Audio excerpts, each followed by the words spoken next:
There's the fan on. It's got the light.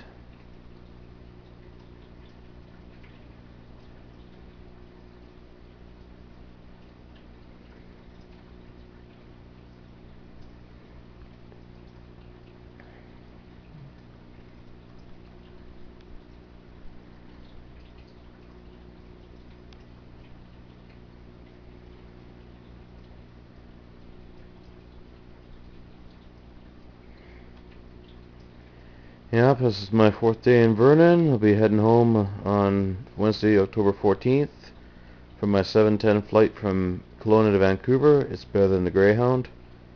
I got here in an hour compared to 6 hours by Greyhound. A little bit turbulent, but not too bad. So there you have. So take care, and y'all have yourself a great day. Bye.